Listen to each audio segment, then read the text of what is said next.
After today's sanctuary call, there are a couple of insights that really stuck out for me. We are at the spring equinox time, and one of the things that we really discussed was how this is a time of emergence and the upward and outward flow of chi or energy, and that this is actually a very tender time, and that our ideas, our inspirations, our prayers at this time, it's important not to force them, because if we force them, it's like stepping on a sprout that's just beginning to poke out from underneath the ground and see the light. And there's a kind of tenderness and vulnerability when we're first opening to becoming a new version of ourselves, or kind of a freshness that's in response to the deep winter retreat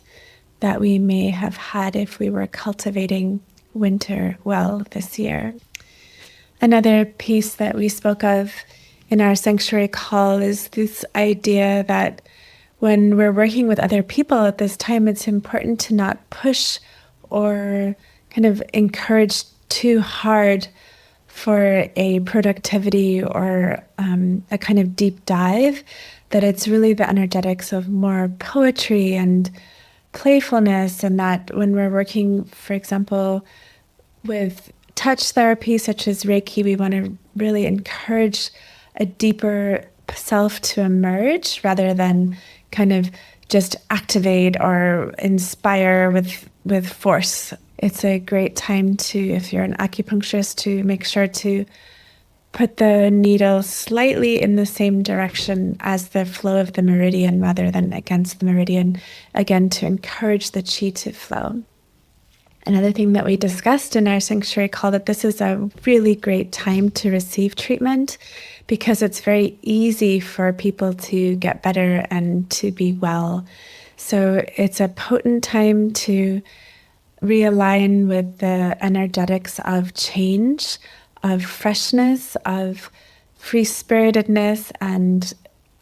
to recalibrate our capacity to rejuvenate. Spring is a lot about the time of being responsive to our environment and responsive to suggestions and responsive to our guidance system. So it's potent to receive treatment to encourage the system to remember its capacity to refresh and rejuvenate and start new. This shows up a lot in people's lives when we get stuck or with depression or with feeling kind of a staleness from winter. And it can be helpful to add in this kind of freshness of sprouts or freshness of salad or a freshness of changing routine, because it allows the system to cleanse from a kind of decrepit, stale winter lethargy into a bright, vibrant newness and capacity to rejuvenate.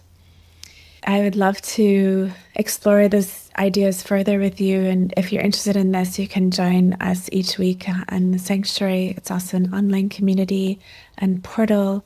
where people have a chance to share, to join in on these discussions, and to really clarify our prayer with what's happening right now in our lives.